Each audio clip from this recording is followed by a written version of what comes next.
Meus amigos, muito boa noite a todos vocês, saudações rubro-negras a todos, muito obrigado a você, companheiro rubro-negro e anti-rubro-negro, que vai participar desse debate muito polêmico comigo agora. Muito obrigado a você que acompanhou a live de hoje à tarde, quinta-feira.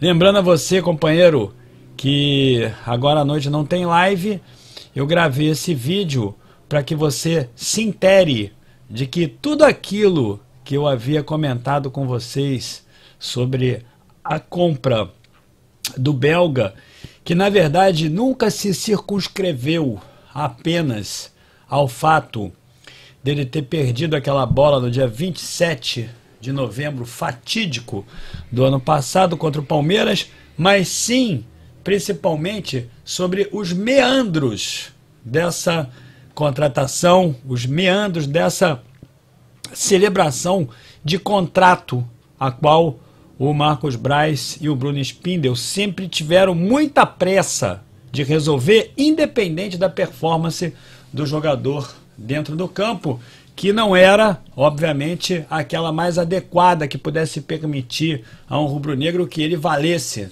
todo aquele dinheiro, 65 milhões. Então eu quero lembrar você que hoje não tem live.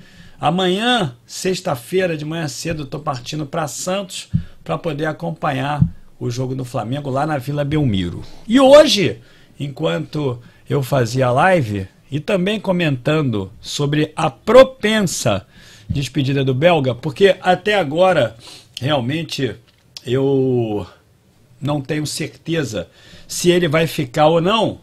Eu acho que nem ele, porque o Marcos Braz e o Bruno Spindel estão realmente movendo todas as ações possíveis e impossíveis para que essa celebração desse contrato seja realizada. Então, enquanto eu estava comentando justamente sobre isso, querendo também agora aqui, companheiro rubro-negro e anti-rubro-negro, de respeitar a sua opinião, caso você ache que realmente o jogador sempre tenha valido 65 milhões de reais. E, como eu falei, é algo que realmente extrapola aquela situação dramática que esse jogador nos fez passar dentro do campo. Ou seja, excluindo essa variável, eu fiz esse exercício hoje, excluindo esse dado letal para o Flamengo dentro de campo no ano passado, no meu entendimento, ele nunca jogou futebol para valer 65 milhões. Hoje na live, se você quiser revê-la, você pode fazê-lo, eu tenho certeza que você vai gostar. Ela foi muito interessante, não somente por esse tema, por vários outros também. Mas nós chegamos a fazer um exercício, inclusive, de elucubração de quanto valeria realmente o belga para que ele fosse comprado pelo Flamengo, inclusive comparando esse jogador com outros preços de outros jogadores no mercado, enfim. Então quero aqui, companheiro, respeitar a sua opinião, caso você ache realmente que ele valesse, que ele valha 65 milhões, 10 milhões de euros. No entanto, como eu falei para vocês, tem coisas aí, meus amigos, que sempre foram especuladas lá na Gávea, que sempre foram objetos de muita controvérsia, de muita discussão, e que eu vinha sempre falando para vocês sobre isso, ou melhor, sobre a oposição que o Tostes fazia, que o BAP fazia também, a contratação desse jogador, além de outros componentes da atual diretoria do Flamengo. Não é só da oposição, da situação, e foi justamente por isso que a contratação ela não foi realizada à época. Lembrando que eles queriam fazer isso em fevereiro, quando o contrato do belga expira apenas hoje. Queriam fazer isso às pressas, em fevereiro, quando o jogador não mostrava absolutamente nada dentro de campo. Realmente, contra o América Mineiro, ele jogou bem. Ontem ele teve uma atuação que eu diria razoável, fez um golaço, mas à época ele não jogava nada e ainda convivíamos com aquele fantasma bem recente daquela entregada que ele deu no dia 27, ou seja, aquela época não valia e o câmbio ainda era muito maior do que era hoje, porque ainda não haviam eclodido os efeitos da guerra da Ucrânia no câmbio, na taxa de câmbio, que não é só o real e o dólar, o real e o euro também. que era muito alto à época. E o Marcos Braz nunca demonstrou muita preocupação com isso, nem com a performance do jogador e tampouco também com o valor dele, inflado por uma taxa de câmbio que estava muito alta à época. Então o Caê Mota, meus amigos, enquanto eu fazia a live, ele publicou no Twitter, tem uma reportagem no GE, que você pode clicar, eu estou dando a fonte aqui, nós discutimos isso na live, você já deve saber disso, e ele fez, dentro dessa reportagem, utilizando essa reportagem, alguns tweets que eu quero ler aqui para você. Ele diz assim: negociação com o United gerou mais uma vez a divergência entre o Ninho do Urubu, ou seja, o departamento de futebol, e a Gávea.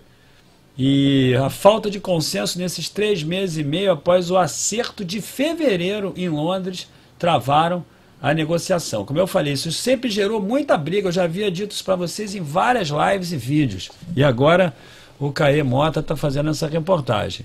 Aí ele bota aqui: o problema do Banco Central abriu espaço para uma série de questionamentos sobre a condução. A verdade é a seguinte, acho eu, não fosse aquele problema que o Flamengo teve com o Banco Central, o belga teria sido comprado por 65 milhões de reais, mesmo sem explicação técnica e explicação temporal também, porque não tinha necessidade de realizar aquela transação em fevereiro. E parecendo assim, caramba, não está muito bem, vai chegar em junho, quando expirar o contrato, não vai valer mais nada, aí não vamos fazer o negócio. Algo aí, companheiro, você pode tecer inúmeras ilações sobre o fato. A minha é essa, sem querer depreciar o moral de ninguém.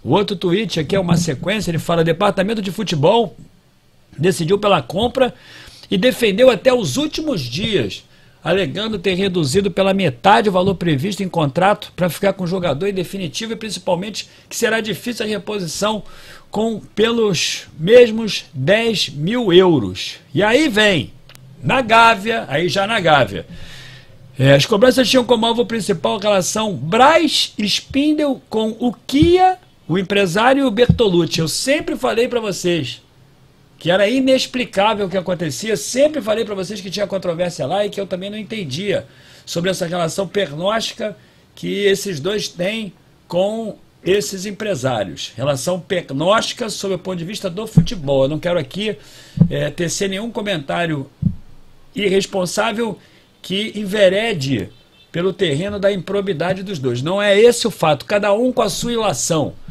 Até porque eu não tenho materialidade nenhuma para falar disso. Ele fala aqui, dirigentes, até mesmo o vice-presidente de finanças, o Rodrigo Tostes, ou seja, vários dirigentes do Flamengo não entendiam a razão de acertar com o United tão antes do fim do contrato em fevereiro e o valor fechado. Ou seja, ninguém entendia. O cara tinha acabado de entregar a paçoca lá em Montevidéu, o cara estava jogando um futebol pífio, um futebol horroroso, e o Marcos Braz se apressando para fazer aquilo.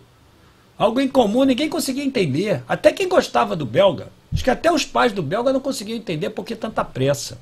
Dava a impressão caramba, esse cara não está jogando nada, vai jogar pior ainda, não vai justificar a contratação, então vamos fazer logo essa contratação. Essa ilação é a que eles fizeram lá e outras. Porque está aqui, ó. Olha isso. Em determinado momento eles já questionavam a relação que essa dupla tem com esses empresários. Eu quero te lembrar que há pouquíssimo tempo atrás o Paulo Souza, quando saiu, falou: olha, esses empresários influenciam até na logística do Ninho do Urubu, até na marcação de treinamentos, concentração, tudo isso eles influíam lá. Ou seja, essa permissividade do Spindel e do Marcos Braz com relação às ações desses empresários aí. Algo que nós sempre falamos. Aliás, eu quero dizer a você, eu sempre pedi a saída desses dois. Não dos empresários, mas dos dois. Desde que ele se candidatou a vereador. Tá aí, é o Rodrigo Tostes, meu amigo, vice-presidente de finanças. Não está falando do BAP aí. Ainda vai falar. Bom, tá aqui. Em determinado momento foi dito, olha isso, em determinado momento foi dito que o contrato deveria ser examinado com uma lupa pelo Conselho Fiscal. Rapaz, eu já tinha falado isso para vocês, que tinham ilações com relação à possível improbidade que havia ali naquele contrato. Eu sempre disse isso para vocês, que haviam esses questionamentos lá. Eu não estou dizendo que isso seja verdade, mas que sempre havia, sempre. Eu sempre falei isso para vocês. A série de questionamentos tornou a negociação interna pela aprovação do investimento um grande problema diante do imbróglio. Landim não deu ok para assinar com o United. Ou seja, o Landim teve que ceder, porque muitos dirigentes realmente não entendiam essa relação do Braz com o Kia e com o Bertolucci, não entendiam também o porquê da pressa e não entendiam também o porquê da contratação, em função das pífias apresentações que ele realizava dentro do campo. Aí está aqui. Com o sumiço do Flamengo por mais de 3 meses, claro, diante desses questionamentos e também da performance ruim do belga, você pode dizer aqui, né, Gil, ele está melhorando agora, ele estava traumatizado. Aí, meu amigo, fica a critério de cada um. Eu vou respeitar a tua opinião, mas estava muito mal. Aí aqui, nos últimos dias, Braz e Spindle ainda tentaram uma composição que agradasse a todos, diretoria inglesa, mas em vão. Isso tudo por quê? Porque o Manchester United recebeu uma proposta do clube inglês. Aí aqui, ó, resumo disso tudo é que cada vez mais Rodrigo Toches assume o papel de antagonista do Marcos Braz na disputa política do Flamengo, posto que nos primeiros anos da gestão era ocupado por BAP. Sabe por quê, companheiro, que não é mais o BAP? Porque o BAP rompeu com o Landim de tanta indignação com relação ao futebol.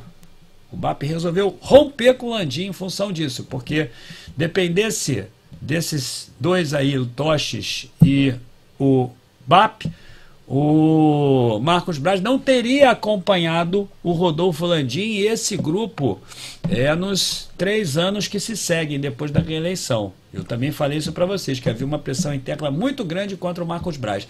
Então, meus amigos, tudo isso aqui vem confirmar o que eu sempre havia falado para vocês. Esse não é o problema, mas o Caê Mota é um jornalista realmente bastante considerado e ele está expondo agora não a materialidade do problema, mas as desconfianças que realmente sempre aconteceram do Toches, do BAP e de outros dirigentes com relação até à probidade do Marcos Braz e do Bruno Spindle. E eu aqui, companheiro, quero te dizer, sinceramente, não vale 65 milhões, nunca valeu, muito menos naquela época.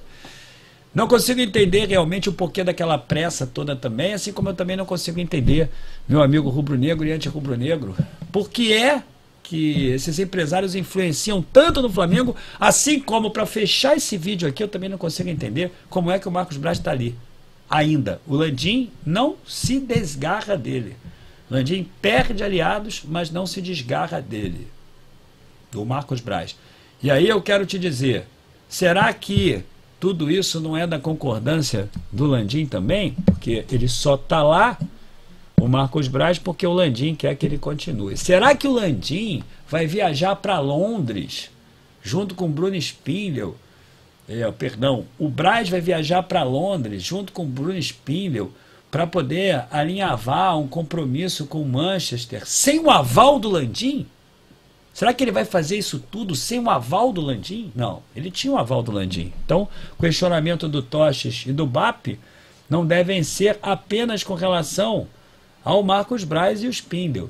Deve ser com o próprio Landim também, porque o BAP também não consegue entender como é que pode ser possível que o Marcos Braz continue como vice de futebol do Flamengo. Isso sem falar também aí, meu amigo, na questão da vereança aqui no Rio de Janeiro, da desconcentração, levar político lá no vestiário, ou seja, uma zorra total, uma bagunça tremenda lá no Ninho do Urubu. E isso tudo, meu amigo, não à toa. Eu quero te falar também, tem a história do Mister, ele contratando ali o Paulo Souza, um treinador de baixa performance, empresários influindo. Olha, meus amigos, eu quero aqui dizer a vocês, o problema do Flamengo não é só o técnico, o problema está no comando do futebol também e, assim sendo, no comando do clube, que não acaba com isso tudo. Então, como eu te falei, hoje não tem live, eu queria que você se inscrevesse no canal, deixasse o seu like. Companheiro Rubro Negro, amanhã de manhã, sexta, estou viajando para Santos, devo fazer uma live de lá. Saudações rubro-negras, meu amigo, muito obrigado por todo o apoio. Reflitam muito sobre esse tema porque é muito importante.